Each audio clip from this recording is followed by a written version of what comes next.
Skeptic's Discovery of Life After Death. Today on the show, we have the fabulous Barry Eaton. Barry is joining us from Australia, where he is well known as a mainstream journalist and broadcaster, as well as the host of his own radio show called Radio Out There.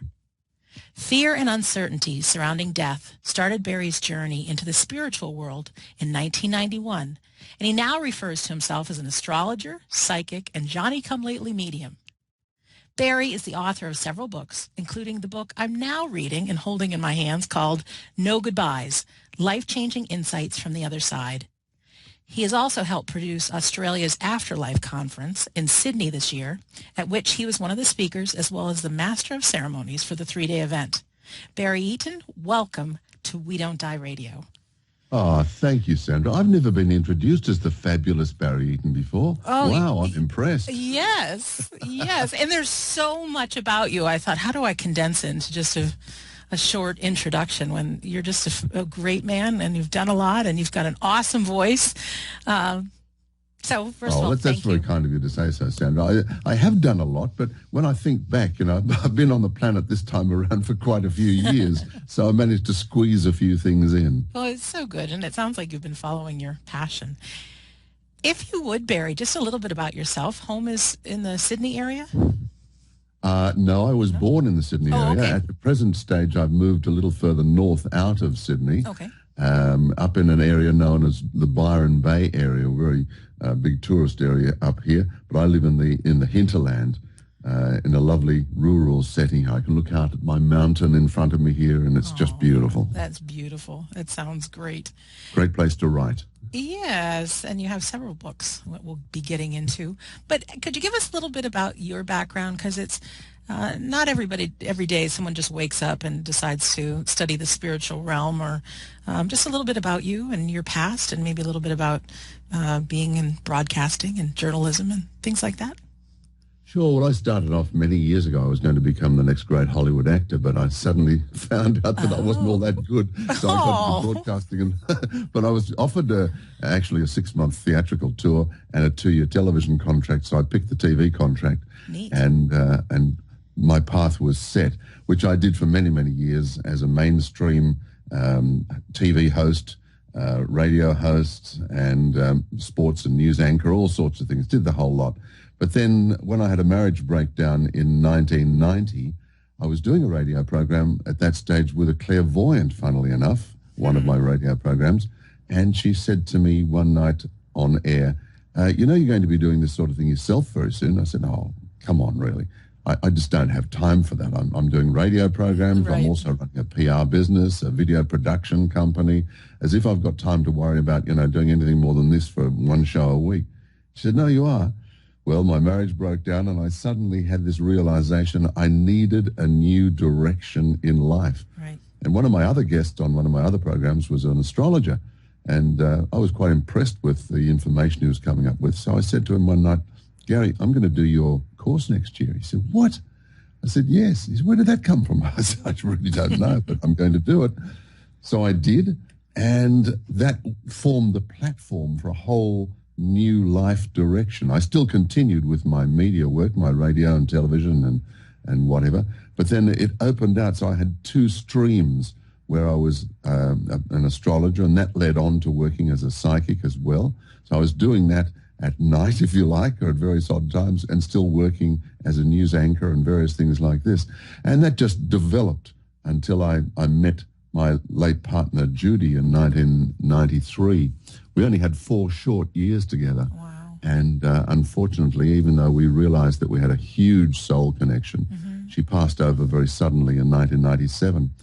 And I was then given the opportunity to contact and stay in contact with her. So then my medium side of my life opened up, and the rest is sort of history, I guess, that it's led to a couple of books and a whole new life, a radio program now that concentrates purely on mind, body, spirit matters.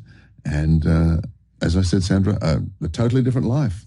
Barry, if we can ask you just to go back a little bit. I know when I started this journey, I was a major skeptic and didn't believe in anything unless I could experience something myself. And then I had a whole chain of mind-blowing things that I started experiencing, that I realized that absolutely life after death is real. Can you just remember back and some of the first things that happened, or maybe some stories that when you maybe developed as a psychic medium, and some of the things you saw? And I mean, I would think that there was some aha moments that you really knew that this is the direction for you.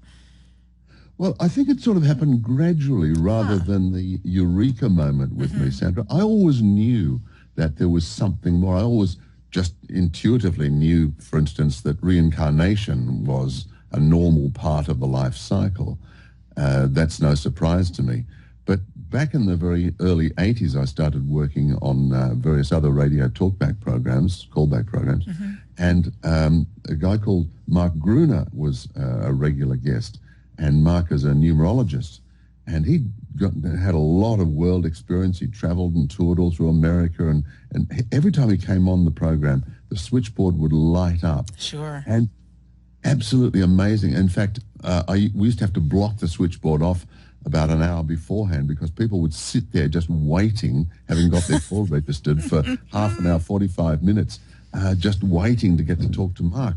This intrigued me, so Mark and I started having a few sort of off-air chats as well, and he started to really teach me about various aspects of life, of the spiritual side of life. He'd studied in a London mystery school many years before that, and it wasn't sort of a formal education that he gave me, but it was more like a series of chats, and it just opened me up to a whole new area. But I think that the defining moment was more when I had actually it turned out to be my second divorce, which is a very painfully expensive sort of experience in life as well. So the universe was saying to me, come on, you've tried it twice, now it's time to do something totally different in your life. And then I had another defining moment where I was working with another lovely astrologer by the name of Robert. Not astrologer, a psychic, I'm sorry. And he took me into his home one day, and we had a little ceremony, and he inducted me into the psychic arena, if you like, the psychic club, society. I don't know what you'd call it. But he had a beautiful Chinese guide who came through, and I had to sort of agree to certain things if I was to do this work, one of which was that I would not do readings for myself, that if I wanted to get some information, I would seek it from other people. And I would not, because I know a lot of psychics and clairvoyants will spend a lot of time doing readings for themselves, and that can be, well, very misleading at best, I guess. So there was more of a series of things, Sandra, that happened rather than just one aha moment. And I'm glad it happened like that, because, working full-time in the whole area of radio, television, the media, it's all-encompassing kind of work, and to be able to suddenly switch one world off and another world on, I guess might work for some people, but obviously not for me. So it had to be a gradual merging of the two worlds. And I've never thought about that before, so thank you for asking that question. Oh, you're welcome. I'm having the same thing happen to me. I, from a skeptic, became a believer, wrote the book. I still have a full-time employment. I own a business with my mom, and things are growing so much in this arena with life after death and who I'm meeting and what I'm sharing. And just like someone looked at you and said, you'd be doing this someday. So I had someone look at me and say, you're going to be speaking on these giant stages in front of thousands of people, and you're going to transform the conversation about life after death on this planet. And meanwhile, Barry, I didn't even believe in life after death. So it was just like, nah, you're talking to somebody else, that's certainly not me you're talking about. So I know how it's coming about, and we just have to trust the process. But you must have been an open-minded skeptic, though, Sandra, because, if you're totally closed-minded, like most of the skeptics I've come across, they're not real skeptics, they're debunkers rather than being the original concept of a skeptic, which questioned things at least with an open mind. Yeah, I did have an open mind, and I had fear, just fear of dying. That made me just... I think that's general. There must be some kind of something that's going to rest these fears, and faith wasn't enough. So back to, I don't want to say it's your first book, because I think you have a couple books written about dogs, don't you? No. That's another guy? Barry. Oh. That's another Barry Eaton. Do you know, Yes, I was looking on... one of the reviewers in the States actually quoted me as writing that. So if he's listening or get a word to him, please, to the other Barry Eaton, I'm not trying to cash in on your dog experience. No, I just really thought not. it's great. Okay, he's passionate about helping people with dogs. And I think it's handicapped dogs also. So I'm like, what a nice man. And you are a nice man. So I like dogs. I love all animals, but I'm not the dog man. Well, dog is God spelled backwards, right? That's true. So would your first book be the book Afterlife, Uncovering the Secrets of Life After Death? That is my first book, yes. Okay. So. And I have written lots of other things. I've written documentary film scripts. I've written a couple of movie scripts and all sorts of things. But that was my first book, Afterlife, which came out here in Australia in 2011 and in the States in 2013. That's fantastic. And what is the subject? I mean, I know it's uncovering the secrets of life after death, but just a little bit about that. How do you get this information about what the afterlife is, this information for your books? Well, look, I think as in all kind of research, it starts in an area. In fact, it was quite an interesting genesis for this book. I wrote a book which was going to be, in my opinion, the sort of idiot's guide to mind, body, spirit, or spiritualism or whatever. And I took it to a friend of mine who's a publisher, and she came back and said to me, look, we can't publish it because it's just too sort of all over the place. But how would you feel about writing a book? Well, too many subjects, you know. Right, yes. She said, how would you feel about writing a book about life after death, reincarnation, all of those subjects, now just in that particular area, which was one of the chapters? Well, I mean, I don't know about you, Sandra, but when a publisher says to you, would you like to write a book for us? You don't turn around and say, no, you either take my first book or that's it. You know, you say, yes, of course, I'd love to. Sure. And that was another defining moment in my life, because my very good friend Maggie Hamilton, who's a beautiful, beautiful, I referred to her as an earth angel. She became my mentor then, and my first publisher and my mentor. And that was a total change of life, let me tell you. But Afterlife emerged then from various sources.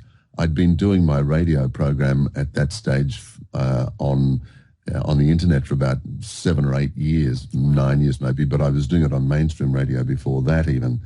And it just sort of felt in certain areas that I was talking to people about life after death, about all sorts of areas. And then I started to get in touch with people on the other side through a couple of different mediums. Okay. I then had spiritual regressions, past life regressions, and I was regressed and took over into the other side.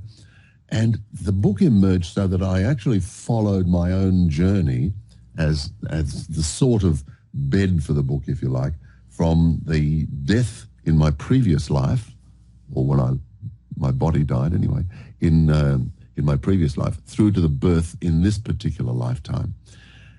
So I went right through the entire life between life process.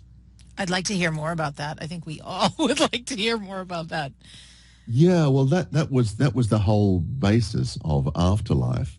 And I'd also got in touch with, through another guy I was helping develop his abilities as a trance medium, a very, very talented man who is a natural trance medium. And I was helping him, taking him down, because I was doing also past life stuff, regressing people myself. Neat. And I took him down That's into... cool stuff. It really is. Yeah. Yeah. Well, I think so too. Past lives really fascinated me. But anyway, I took this medium down into deep trance, and all of a sudden this man came through in one of our sessions, and his name was John Dingwall. John was a former screenwriter and film producer here in Australia, whom I'd met a few times, but we were not great colleagues or anything like that. But John then started coming through with some amazing information, and I thought, my man's he must be a really advanced spirit. He's only been over on the other side for about 5 or 6 years, and already, he's got all this information. Well, it turned out that John is actually the spoke spirit for a whole group of spirits at various stages in the afterlife, because the afterlife is multi-layered, as you know. And there are these spirits at all levels of the afterlife, and they speak through John. So my other major guide that I have on the other side, whose name is M. He just coordinates and helps me write my books. He confirmed that. He said, look, it's like you as a news anchor. You've got all of these journalists and correspondents and producers and all these people behind you, but you are the one that the public sees or listens to when you're delivering the news. And that made sense to me. So this is what John does. So I call him my spokespirit. And he's got all this information being channeled, if you like, through him. So every time I ask him a question, it's not John that's answering, it's the thoughts of these other group members that are coming through him, because on the other side, everything is communicated by thought. They don't have a voice box, they don't have a body, right. So it has to be done through the power of the mind, through the power of thought. So the thoughts come through, but John, because he is actually in Kelly's body, is able to use his vocal cords, his voice box, and to be able to speak to me. So that became a prime source of my information, along with other mediums and some other people I've interviewed, and my own fantastic spiritual mentor, M, who came to me. Because as you know, we've all got guides, we've all got many guides, and sometimes when we have a major project on, we have a guide specially working with us on that. Will M, who is a master guide. I'm just so honored and so, delighted to have him as my writing mentor. He doesn't do anything else, just works with me on books. And he just confirms everything. So quite often I'll be writing and the fingers will just go across the keyboard and I think, wow, where did they come from? And all of a sudden I just know, and I'll ask him. And he will confirm with me through my own thoughts. I also use dowsing a lot, which is a wonderful way of being able to confirm all sorts of things as a dowser. I'm pretty impressed. I have not talked to anybody who's spoken about trance mediumship, and that's really exceptional. Just thinking about it. Let me ask you a question. Well, I've done it myself. I mean, it's not as if it's rare. There are a lot of trance mediums around. I work mainly as a conscious medium, but okay. I've done a course over in the Arthur Findlay College in England a couple of years back, a week of trance mediumship, and I bring through people myself. I feel more comfortable as a conscious medium rather than giving my power away, if you like. But we all work in our own comfort zone, don't we? Yes, and the Arthur Findlay School, for people that are interested in this, I have never been, but I have spoken to people that have taken different courses there, and apparently it's pretty exceptional, some of the things that they offer. Oh, look, it's brilliant. Absolutely brilliant. They do courses all year round, week-long live-in courses. And you just pick out whichever particular one and whichever particular level. I mean, you can start off as a beginner, or else you can join some of the advanced courses, and then you develop your own skills according to your own abilities, I guess, and also the tutors that you work with there. But it's just a wonderful, wonderful week of amazing developments. That's great. For our listener, if you want to find out more about some of the things we're talking about on WeDon'tDieRadio.com, you can see a picture of Barry Eaton, and just below it will be some of the links that we talk about, and even a link to the Arthur Findlay College, because it's good stuff. Can I ask, Barry, how do you know, or how do you see whether it's him coming through or another person visiting you through mediumship? Is it something you see in your mind's eye, or what's the difference for you that you know it's not your own head talking, yourself? Yeah, look, that's always the difficulty, isn't it, when you're communicating? There's always that little niggle that pops in every now and then. Now, am I making this up? Am I imagining this? And then something will happen and it will confirm it. Something will just happen out of the blue, a telephone call, or you'll read something in a book or hear something back, and think, thank you very much. I also work with the runes a lot. I don't know whether you know the runes. No. The runes are fantastic. They're little stones that go back. The Vikings used them for many years. And there are 26 different runes. And I was delighted to see that PMH Atwater uses the runes as well. We're about to work together on the next Afterlife Conference here in Australia. Oh, very good. And she's an amazing lady who works, of course, with near-death experiences. And I was delighted to see that she is a rune caster as well. And I would suggest that if anybody wants to know more about them, then you can. It is a form of consulting yourself, and I have never, ever been let down by the runes. Is it runes spelled R-U-N-E-S? Yes, the rune Okay. stones, yeah. Rune stones. But have a look at them, because every now and then, if I'm really a bit bewildered, I'll reach into my little rune bag and scrabble around, and one finds its way magically into my fingers when I ask a question. And within the context, and there's a guy called Ralph Blum who's written the book about this. I've interviewed Ralph also on my radio program, and he has come up with this information himself, and there's something within that which will always answer your question. And if I'm in doubt at all, I will either pull a rune or I will just sit and meditate, and I know that during my meditation sessions something will happen that will just automatically confirm exactly what I need to confirm. Oh, very cool, and a new toy for me. Yeah, when I found out about dowsing, I spent a weekend at a dowsing boot camp. So there's really great things out there, and when you find something and you're passionate about it, you just But you've got to trust as well, Sandra. Yes. I mean, if you, sure, we all have to question. We can't be naive little fairies who sit around there in the corner and say, oh, isn't that lovely? Sprinkle more fairy dust on me. I mean, that's fine. But, we grow out of that when we're about 4 or 5 years of age. Right. We need to be able to question, but question with an open mind. And I just don't accept anything that I'm told without at least getting in there and either meditating on it, casting a rune, doing some various other aspects of my own checking abilities, if you like, and cross-checking with other mediums. I have constant work with other mediums who will then, out of the blue, confirm something that they have no idea that I need confirmation on. And that is for me, the clinching point. Can you give an example of that? Oh, off the top of my head? No, oh, sorry. Well, we can get back Probably to it. not. It'll Oh, well, look, yes, I can actually. Okay. I can. My late partner, Judy, passed over in 97, as I said, and we started to get in touch with each other through another medium, because she rang me out of the blue and said, would you like to speak to Judy? And I said, well, yes. Out of the blue? Someone rang you? Oh, wow. Well, no. Well, she rang me out of the blue, but we had known each other. She'd appeared once on my radio program. Oh, okay. And then 3 months later, she just rang me and said that Judy wants to talk to you. That's pretty cool. So I went across to speak to her, and the information that came through in that session, and I was still in pretty deep grief at the time. It was only 3 months after Judy passed. And the information that came through in that session was just incredible, that Ruth was able to talk about details that Judy was talking about to her from spirit that she had absolutely no knowledge at all about. Absolutely no knowledge. Now, this has happened not once, not twice, but countless times.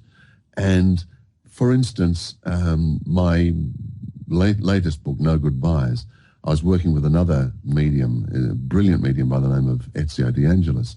And Ezio and I had done a couple of stage productions together, or not productions, stage appearances as mediums. And anyway, we had a session where he contacted Judy, but before coming through, he didn't know any of my family, and he said to me, I've got this man called Ernie who's coming through as the gatekeeper. There's always a gatekeeper with mediums who open, this person in spirit opens the gate. He said, do you know an Ernie? And I said, yes, that would be my late father-in-law. And he said, yeah, well, Ernie says to say hello, etc., etc. I said, okay, well, Ernie was the father of the woman that I divorced, actually. Oh. So he's still talking to me. Anyway, he then said, he's just bringing through Bill. Now, do you know Bill? Bill says he's a member of your family. I said, yeah, well, Bill is my father. Ernie was my late father-in-law. The two of them got on like a house on fire because they were both Masons, and the two of them working together on the other side. Now, Ezio had no knowledge of my father's name, my late father-in-law's name, anything like this, or their relationship, and he was able to come through with those names and with details about those guys that just blew me away, because I wasn't wasn't expecting to hear from my father for a start. I'd known, and this is another piece of the correlating information, another medium years ago had told me my father was working as a guide on the other side. And I thought, oh, really? My father's working as a guide? I can't see that. I mean, he was a lovely man. Mm-hmm. Okay, well, fair enough. I don't know what he's doing. Anyway, it turns out that Ezio confirmed this many, many, many years later. He said, your father is helping to guide people when they pass over, to help them and welcome them, like a meet and greet service, to bring them into the spirit world. And I thought, now, okay, that confirms the message that I heard years before, that my father was working as a guide. How about that? That's wonderful, which leads me to this question. When our body ends and we think we're dead, or when we transition, what happens? Where do we go? What's life like? From what you've learned, do you have a picture in your mind of, if we can call it heaven? And earlier you referred to levels, and I don't know about levels either. Okay, well, the afterlife it's another dimension, actually. Okay. And this dimension vibrates at a much higher rate than our earthly plane. The afterlife is sort of not up there or down there or out there. The afterlife is this other dimension of reality that actually surrounds us. It's just vibrating at a far higher rate, so we can't actually see it. But the afterlife, call it heaven, call it paradise, the other world, there are many different labels, but I just choose the afterlife. We go there according to, and where we end up is according to the vibration of our own soul. So as we develop as a soul, our vibration raises slightly with each lifetime, or lowers according to our life's activities. Okay. And it's the vibratory level that our soul is at when we pass as to where we actually go on the other side. Now, we're all met as we go over into the afterlife, into this other world, and we have this meet and greet service, like my father provides it sometimes, and other people, but there's usually other relatives, soul family members waiting for us to greet us. But then, like anything, it's like being met by some people at an airport. A whole group of us get on a plane and we leave. Which city are you in, Sandra?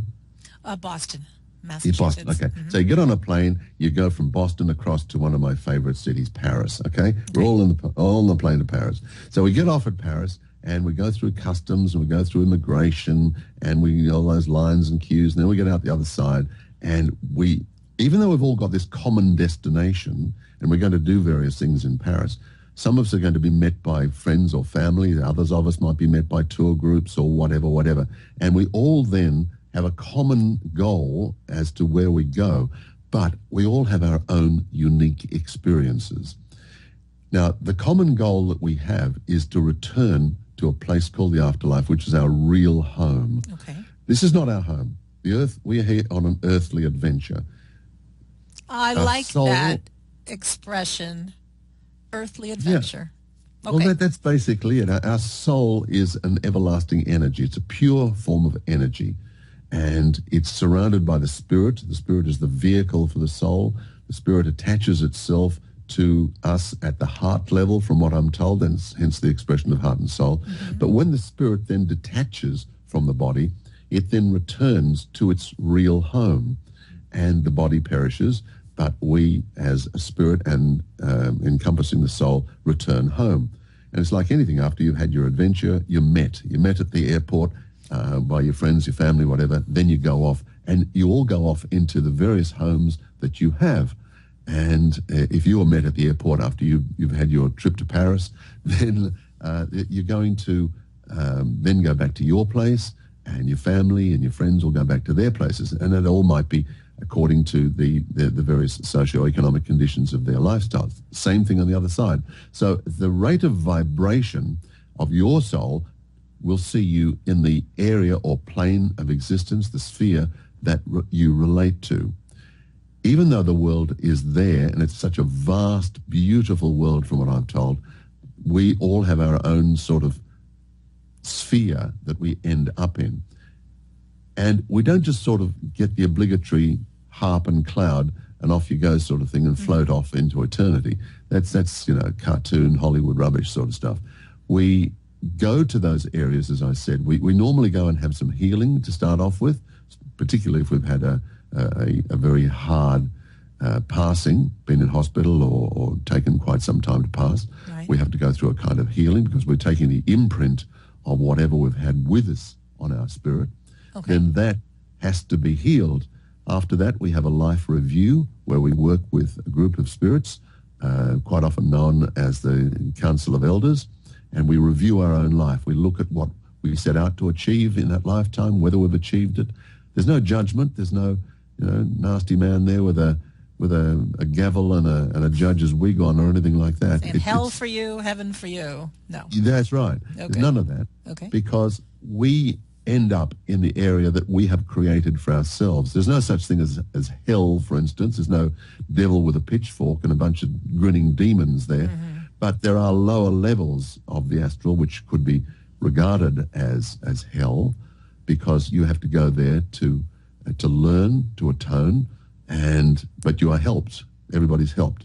So the average person, though, will end up in one of those mid-level spheres, if you like, where you look back on your life, you work out what you've done, what you've achieved, what you haven't achieved, and you then go on and work with various groups as understanding why you did these various things and how you have impacted on other people's lives, what you've learned, what you haven't learned. And you are, in essence, preparing for your next incarnation, because it's just a continuous form of life until we don't need to come back here anymore. So the life in between life stages is preparing for our next incarnation. It's also resting. It's also recuperating. And it's not all hard work or anything like that. There's lots of wonderful activities we're able to appreciate and even play things, like play music. And even though we mightn't have any musical abilities, we can learn. We can do all sorts of things in the afterlife. And we're encouraged to do these things as well. So it's an all-encompassing experience, but it's, in essence, preparing us and getting us ready in this rest and recreation period. I'm really glad, sorry to interrupt. Yeah. But the way you explain this, because I've heard before that there's no hell, and but you think of people that did some really bad things on Earth, and it just seemed hard for me to believe. I mean, I believe that we all judge ourselves, but it makes sense to me that some of the really terrible people could actually see the impact, be working with others, and that there's some kind of, what's the word I'm looking for? Because of their actions. Some kind of, you have to atone or some kind of retribution. Yeah. Something. And not that haven't done some bad things, right? And not trying to make other people bad. Yes, I've heard about wrong. that, Sandra. Yes. It's all over the internet if you look. Oh my gosh, terrible, but entertaining. But it's really interesting to hear that. So the level to which we are, I don't want to say good in this lifetime, but all those things that we hear about, loving and forgiving and acceptance and being grateful and making a difference for others, all of those things, I would imagine, practicing them here will, have us vibrating at a certain vibration, which we might be on a higher level when we transition, right? Yeah, well, that's very true. It's life is what you make it. And if you happen to lead an evil life and you're impacting in a very negative way on other people, whether it's, by selling drugs or going out and becoming a terrorist or whatever, some dreadful things, you can't expect to be going over into the afterlife, going home and being welcomed and saying, well, you've been a naughty boy, haven't you? But yeah, well, we'll forgive you just one more time. Yeah. No, of course you don't. You have to learn and you have to understand, and this is what apparently, from what I'm told, we get to experience in a spiritual way the impact that we have had on other people's lives. So if we have really, really hurt people, we get to understand and experience that pain ourselves. And how we experience that, I really have to think about that, because obviously you don't have a body to feel the pain, but there must be some kind of spiritual way that we have this impact. So yes, we are atoning, we are understanding, and we are, I won't say paying for our sins, but anything that we do, and the good things that we do, the positive aspects, the way we help other people, the positive thoughts that we have, are all part of the way that we raise the vibration of our soul. And it's not a matter of trying to be a goody two-shoes. It's a matter of living life and doing it so that you are working a decent life as possible, and not consciously hurting other people or going about creating negativity.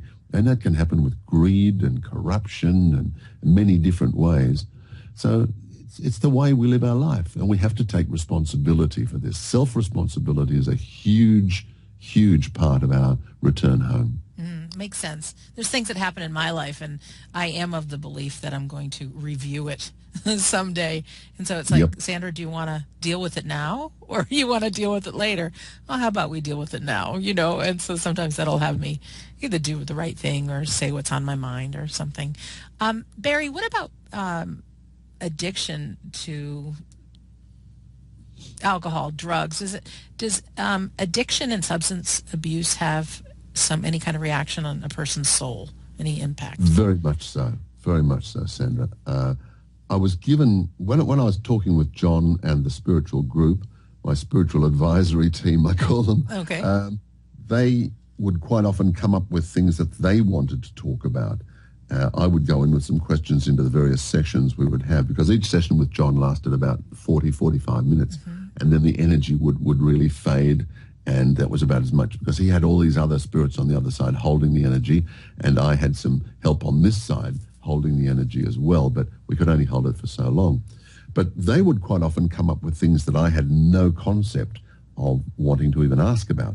And one of those was exactly what you asked about then, and that's about drugs. Because when we do pass over, even though we leave our earthly body behind, the spirit that we take back has the imprint of whatever we are doing in this life with it, particularly the negative impacts.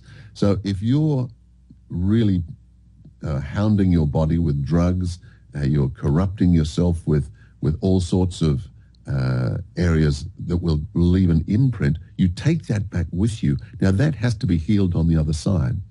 So if you have been a drug addict, a huge alcoholic, not only is it affecting you, but it's affecting other people as well. So this imprint stays on your spirit. Now, you may not be able to work all of that out during your sojourn back in spirit, and quite often this then becomes part of your ongoing karma that you've got to come back into your next life, and maybe the one after that, to resolve. So in this lifetime, we may well be working on karma from several previous lifetimes. Now, that could have been alcoholic, it could have been violence, it could have been many, many different things. But the current generation, with this huge drug problem, and I don't know about it in the States, but here in Australia, it's pretty bad. Methamphetamine at the moment is a giant problem. We call it ice here. And the number of ice addicts is quite frightening. Now, they just do not realize what they are doing to their soul or to their spirit. The soul is not impacted as such, because the soul is pure energy. But the spirit, the vehicle for the soul, is the one that carries his imprint, and that is the one that has this soul memory, spirit memory, and comes back with it into the next life. But it's the ripple effect that people are having, and it's not only with illegal drugs, but also with pharmaceutical drugs. And if we are particularly being overprescribed with certain drugs, and I've just had an example of this in my own family in the last week or so, how the impact of drugs, pain-killing drugs, when mixed as a cocktail, can have a disastrous effect. And I've just seen this with my own eyes. And people are doing this. And they are, and doctors, and I'm not having a go at doctors, but some of the drugs that are out there at the present stage, pharmaceutical drugs, have got, and I was looking at them the other day, they have a list of side effects that are as long as your arm. And yes, they might be trying to protect themselves against lawsuits, but when you see these drug side effects being played out in front of your own eyes, as I have done in this last week, and it's been quite chilling, to be quite honest, you realize, and maybe this has happened in front of me so that I can understand the full impact of pharmaceutical drugs as well as the other horrible methamphetamines and heroines and many other drugs that are out there as well. Yes, we are playing with fire, and we have to realize this, and we have to be extremely responsible for this, not only if we're taking drugs, but also if we are allowing our body to be invaded by drugs. Wow. There's two directions that I want to go, but obviously I can't go in the same places at the same time. I have not heard the distinction, the soul versus the spirit. I've always heard them used one in the same. Could you just speak a little bit more that we're a spirit with a soul? You know what I'm asking? Yeah, I mean, the soul is basically the same energy as that of the source of all creation. Call it, another label here, God, the creator, the universal consciousness, whatever you want to call it. God is not some old man with a long white beard sitting on a throne up there chucking thunderbolts around. Okay. That is a lovely Zeus-like portrait. But I was delighted to be able to have a deep, deep meditation several years ago now, where I asked, and I'd interviewed Neil Donald Walsh about this as well, the man who wrote those books, Conversations with God. And afterwards I did my own meditations, and I was delighted to be able to connect with what I believe is my conversation with God. And I was shown a vast sea of energy. And I wrote about this in my book, Afterlife. I was shown a vast sea of energy, a boiling, wonderful ocean of energy. And that is the creative source. That is the image that I was given. I'm not saying that it's exactly that, but that was the image I was given so that my poor little brain can cope with it. Now, each one of us is a drop of that ocean of energy. So when we talk about being born in the image of God, yes, we are, but it's not a physical image. It's a spiritual or an energetic image. And that's exactly what we are. And it's like going down to the ocean and getting a bucket full of water out of the ocean. You can then take a drop from that bucket and look at it, and it's a perfect part of the water that you've just taken. Then you put it back into the bucket, and then you put that bucket back into the ocean. It all disappears. It all becomes, because it is only one. And that is how we are all one with each other, energetically speaking. And that was the image that I was given and the explanation that I was given. So as such, we are immortal souls, because eventually, after we've had our many, many adventures on this planet and maybe others as well, as a soul energy, then we are absorbed back into that vast ocean of energy, and we don't need to be able to have any more adventures on our own. But it's the energy that we have needs a vehicle to protect the essence of the soul. So the spirit is there, and the spirit is sort of surrounds the soul as its vehicle. And then in turn, the spirit attaches itself to the body as the vehicle for a human experience on planet Earth. Now, if we were to go into another planet where we are not working as a humanoid, then we would have some other kind of vehicle that we would attach ourselves. For instance, if we were on a planet which was pure gaseous planet, obviously we couldn't survive as a human. We would survive in another form, and that's how it works from what I've been told. That's very, very good explanation. That makes sense. And within us now is the spirit and the soul, so it's not something we just attain when we transition. Not a question that came up for me is the way you spoke about after we, I'm going to say die, even though we don't, but when we transition, there are many of us that want to make sure that our loved ones who've gone before us are okay. And Will we see them again? Are we comforted? I mean, we talk about different levels, and I just thought, geez, what if I don't get to see my dad? What if I don't get to see my grandmother? Is there anything to fear, or are we welcomed with open arms and it'll be great?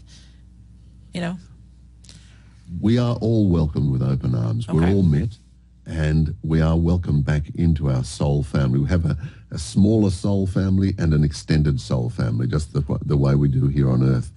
And we are still in contact with that soul family, even though we are here on the planet. So have you had a dream about your father since he passed? Yes. Okay, you've been in contact with him. That is the most common form of contact that we have. They come back from spirit to let us know that they're okay. And it's not just a dream. It's not just, I dreamt about my father, my mother, my brother, whatever. That was you as a spirit leaving the body at night, because the body needs to sleep, the spirit doesn't. The spirit leaves the body at night and returns into various aspects of what we call the astral plane. And there we do meet up with our loved ones and also our guides, our spirit guides, for ongoing sort of spiritual motivation, education, whatever. That is where we are communicating, not all the time, not every night, obviously, but we are there. And if you've, and most people can confirm this, they've had a lovely, warm dream about somebody who's passed over. And I know it's happened with me. You wake up the next morning, you think, that was so good. I feel, amazing. I had some dreams where I connected with Judy after she passed, that I woke up in the middle of the night. It was so emotional. I sat up at 3 o'clock in the morning with tears pouring down my eyes. Wow. And I knew that I'd been out there connecting with her. It's not just some kind of weird Hollywood experience. Once again, we are in contact. And of course we can communicate with them through mediums and in many other ways. So many people talk about contact. They feel the presence of their loved ones around them. They are with us. They pop in and out all the time. That's such a reassuring thing. And we don't have to go to a medium to connect with them. We don't. I love the expression hereafter, because it just sounds like they're vibrating all around us, and they are here. They are. But the one thing that always, I think, pops into many people's minds is, I wonder if my mother-in-law or my father or my whoever is there at an intimate moment in my life. Right. No, they're not. It's just the same as if they were a guest in your house. They're not going to follow you into the bathroom or watch you have a shower or anything like that. That doesn't happen. They must preserve our privacy. And they just can't wander in and out, according to what I've been told, whenever they feel like it. They can be around us. But they, in turn, according to my friend John, my spoke spirit friend, they, in turn, do need the permission of their own guides and controllers on the other side to be able to be around us. So they're not just there willy-nilly with nothing else to do. I'll hang around and see what's going on down on Earth. They are here quite often in response to our needs or the fact that they wish to be around us and just give us the love that we know that they know that we need. But they've got their own things to do over there all the time. So they're not hanging around us, but they are popping in and out. There's no doubt about that. Do they miss us? They do. I know that I had some feedback from a couple of medium friends of mine, from Judy, saying how, particularly in the early stages, how she really missed us being together. But we'd only been together for 4 Earth years before she passed this time around. So there was a lot of unresolved stuff between us. We would have liked a lot more time together. We didn't get it. So that tearing apart was rather tragic and very hard on both of us. But since then she's gone on and she's advanced, because you do advance when you get over to the other side. It's not as if your spirit energy says, yes, this is where you go, that's where you stay until your next life. You can advance as a spirit because they're working, they're helping, they're doing all sorts of things on the other side. And Judy, I've been told, and she told me, and a couple of other mediums have said exactly the same thing to me, once again, correlating information, that she has advanced into higher levels. And there are many, many, many different levels in the afterlife. So now she doesn't miss me quite so much, and I don't miss her quite so much. I have a new partner that she was very instrumental in getting us together, actually. And Anne, my current partner, is another member of my extended soul family. We've been friends in spirit, I've been informed, for a long, long time. So here we are, working at this stage of our life and being together as well. So it's an ongoing process. I'm looking at some of the words I wrote down. Thank you for sharing that. So on our earthly adventure, Barry, you've mentioned meditation, and I'd love to say that I'm somebody who actively participates in meditation, but I get lazy and I don't. Any words of what meditation would do for us, or why meditate? Good question. Meditation, I think a lot of people think you've got to sit in a corner, cross-legged like some kind of yogi, and go, and all that sort of stuff. Yeah, you don't have to do that at all. Meditation is actually escaping from the mad world that we live in, and it could be for a minute, it could be 10 minutes, it could be half an hour, it could be an hour, whatever, and settling the mind, getting the quiet aspect of the mind, letting that monkey chatter that the mind has, stilling that, and allowing an ability to hear the silence in between your thoughts. Now, I've run a lot of group meditations, and that's part of what I talk about, is being able to hear the silence in between the words. And once you can start doing that, that's when our guides can communicate with us. That's when our intuition can come into play. Our minds are just so busy, so stressed, worry, everything that's going on in life. We don't pause to listen to ourselves or to any other person that's coming through, whether it's a guide, whether it's a loved one from spirit or whatever.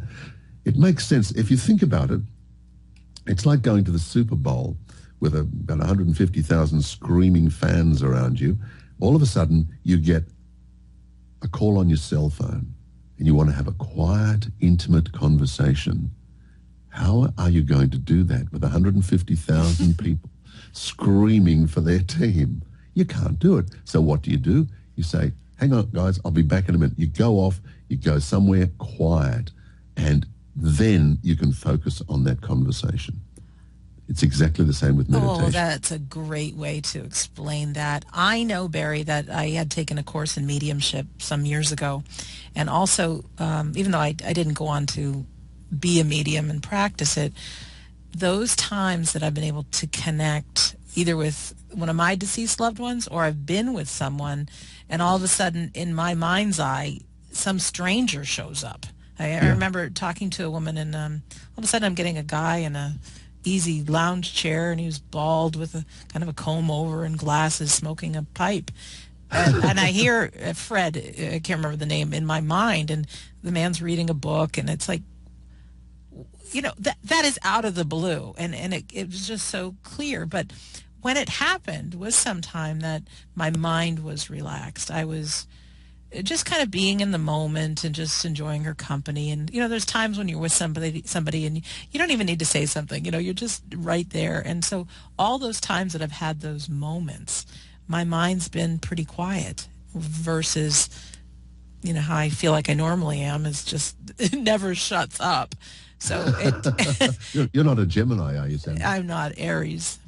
Oh, you're an Aries. Oh, okay, fair enough. Well, you see, Aries need to have this challenge. They need to have the warrior status. They get bored very easily. So. Oh, that's a nice thing. Boy, I just have a busy, crazy mind. Of course. But it does. It feels good if I just pay attention to my breath or just have some relaxation music on. And but it's neat too, because even I've had some questions to things lately that I just didn't have the answer for, and I don't know where it came from, but it was just one of these things. Well, why don't you quiet your mind, let the question go, and just be, and then all of a sudden the answer shows up. So There's so much, I call it magic, that happens being in the present moment and those moments of meditation.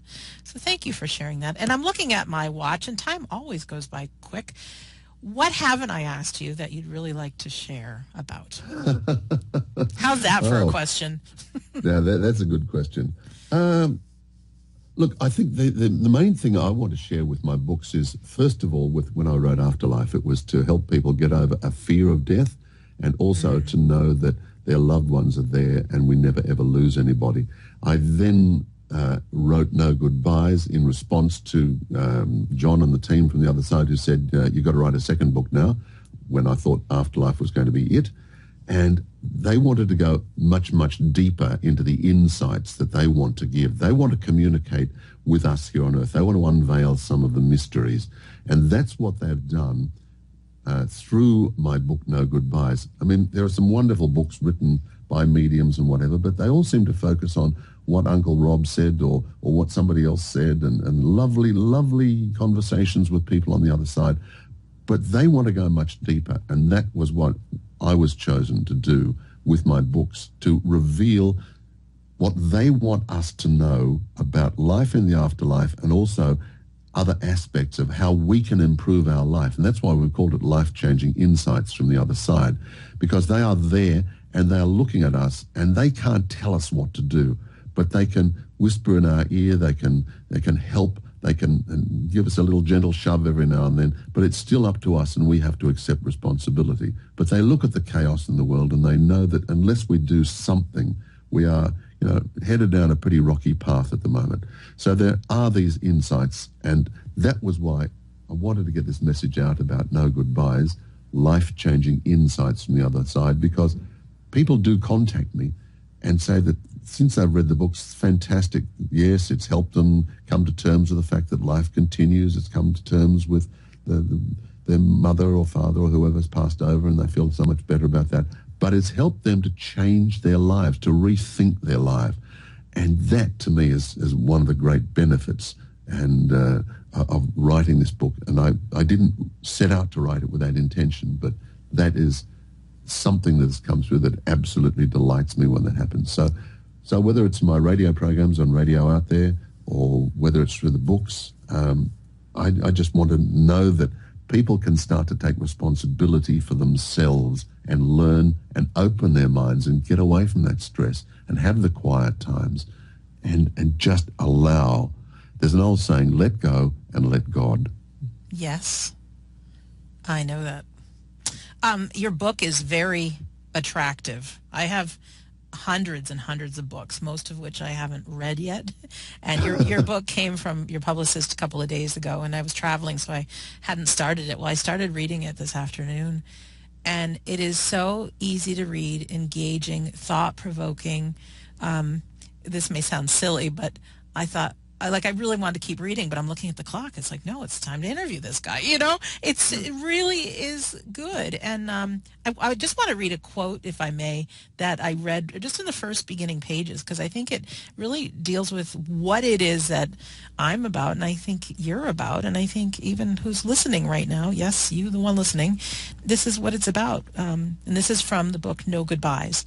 Once we accept the fact that we do reunite with our loved ones when we pass over, we can take another load off our minds. When we accept that the soul is indestructible and life is eternal, we realize there is no such thing as death. We can let go of our fears and truly live each day to its fullest. Those are your words, my friend. And it really is. I mean, I'm very excited to keep reading, because we all have things that we deal with on a daily basis. And I'm always, as are you, interviewing people to help empower people. But to just have that bit of an edge, and just any tools that you can give us, or that you've collected from those working with you in the hereafter, to help us on this journey. I mean, we all want that soul advancement. And if we could have some of it here while we're here, then there's even more soul advancement than when we transition, right? Oh, that's very true. We do come here to enjoy life, to experience, but we do come here with the ultimate need and ambition to grow as a soul. Yeah. there's some things I don't want to do again, and if I can get the gift. Oh, maybe you could speak of that. I read that also in the beginning of your book, because grief can be very, very painful. But you mentioned, too, that there can be a gift in it. Everybody gets a gift, and I'm not talking about what's been left to you in the will. Right. With Judy's passing, my gift was to open up as a medium and to then learn how to help other people in this area and go on and do that. Other people some people might find a gift of freedom from somebody passing over if they've been nursing a loved one for many, many years, and all of a sudden their life changes direction. There are many gifts, and everybody has to look within themselves as to what that gift is. But there's always something that we can gain from somebody's passing. But grief, as Judy said, is a natural part of our own preparation for our own passing. So that is something that we all have to go through. So anybody who's fighting grief and saying, oh, you stop grieving, you've had enough time to grieve, that's rubbish. You grieve and you do it in your own time. That's important. Yes, and it can take a long time. I figure the more you love, the longer you grieve sometimes, It's tough. It can be. Yeah, it can be tough, but it's a part of life. Yeah. Well, and even my own gift, which my listeners have heard me share before, is I got to write my book. I got to follow my passion, write the book, learn a lot about grief. And Barry, I've had many people tell me they haven't commit suicide because of my chapter 10 in my book. It's all about grief. And none of that would have ever happened had my dad not died the way he did, and how and I did the research. And so I had a medium on the show a couple days ago, and she said that Dad is an active participant making sure I get this word out, because there is so much suffering. That's right. And that's your gift that he gave you. Right. Pretty cool. Any closing words, my friend? Well, just to add on to what we're talking about here, Sandra, that people who think they talk about losing a loved one. Oh, I've lost my father, I've lost my mother, I've lost my wife, my husband, so on. No, we don't lose anybody. They are there. We talk to them in our dreams. They are around us. We're going to be reunited with them. And as far as I'm concerned, there are no goodbyes. Oh, I love that. And how do we find out more about you? Do you have a website that we can... Look, I've got several websites. If you go into my radio program, Radio Out There, 3 words, but all joined together, radiooutthere.com, you can then do links across to my other books. I've got websites for both books, Afterlife and also No Goodbyes. You can just Google me on that one if you want to. But it's quite easy. I'm out there, but my radio program is a sort of a Lynch area. I do a weekly radio program on the internet, radiooutthere.com. So that's a good starting place. And you have hundreds of episodes. All the podcasts are out there to listen to. I love being in 2015 where you don't have to wait for next week's radio show. I mean, you can just any time of day or night go and listen. That's very true. Yes, I like to keep an archive. About 12 months worth of programs I keep on archive. Oh, that's fantastic. Well, Barry, thank you so, so, so much. This has really been great. Really great. Look, it's been my pleasure, Sandra. A pleasure to talk to somebody who was a former skeptic and now is an active participant in the wonderful movement to let people know that we do live forever. There is no such thing as death. We don't die. And it's fun to share this. It's fun to learn, and it's fun to share. So thank you again. And thank you to our listener, too, for taking the time to spend this hour with us. I hope it's been of value. It's been fun and insightful for me. And yes, I'm going to meditate before I go to bed this evening. I want to remind everyone to go to WeDon'tDieRadio.com. And if you haven't done this yet, join the Insiders Club. It's free. All you need to do is put in your name and your email address. And I have secret, special, free gifts that you won't even believe that I'm giving away by doing that. And also, there are those that are suffering from grief right now and want some hope that their loved ones are around, and even just to understand grief. You can go right to survivegrief.com. That's a direct link to listen. I have a 70-minute audio that is just about grief. And what it is, it's chapter 10 from my book, and it has really made a difference. I want to make sure you have that as well.